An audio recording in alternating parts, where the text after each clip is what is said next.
I'm joined here by Wes Welker and Anna. So first, thank you guys for joining us so much.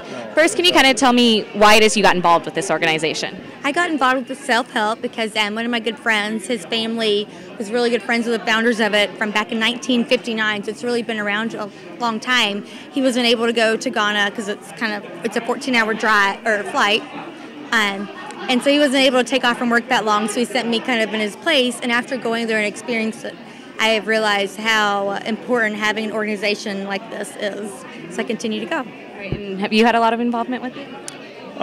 You know what, most of it has been from her experiences, so it's always during training camp. She usually goes off on these trips and she comes back with pictures and videos and experiences that are always very cool to see, and I'm happy to see she does it. All right, what do you think the importance is of bringing awareness to this organization? What I think is really important is whenever I went over there, I would look at these people and I would always think, wow, this is so sad. Oh my gosh, it's so sad.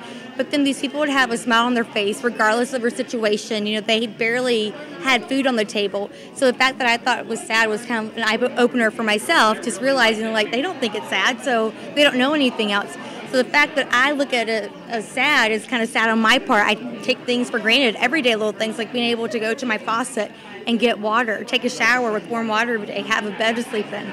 So I think that was what kind of made me realize how important it is having something like this, just the experience that I felt. How have you personally benefited from this the most? How have I personally benefited? Well, I want to do more and more and more. I wish I could save the world. It's kind of a hard task, but I just want to make sure that everybody knows every little bit you do helps. Nothing is too small or too big. There's always somebody that needs help. So. And then in addition to this organization, do you have other ones that you promote?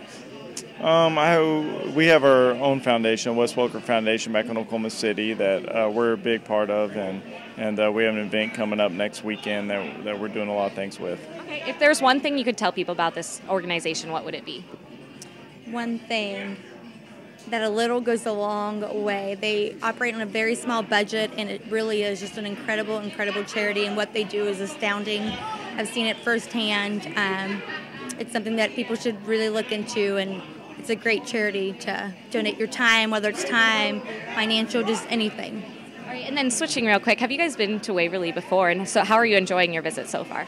Well, it's really cold. This is my 4th time here, and I really think they should move this event to June or July. We live in Florida, so we didn't really pack right, and it is absolutely freezing. And then you kind of caused a stir at the college today. What exactly were you doing there, and kind of how was that visit, I guess? Yeah, it's kind of interesting, but I was just wanting to go get a workout in. That's all I was trying to do. So. Were you kind of bombarded by students then? It wasn't too bad, but after a while, I had to get out of there. So. You definitely blew up the Twitter feed, I guess you could say, at Wartburg College. Well, thank you guys so much for taking the time to talk to us.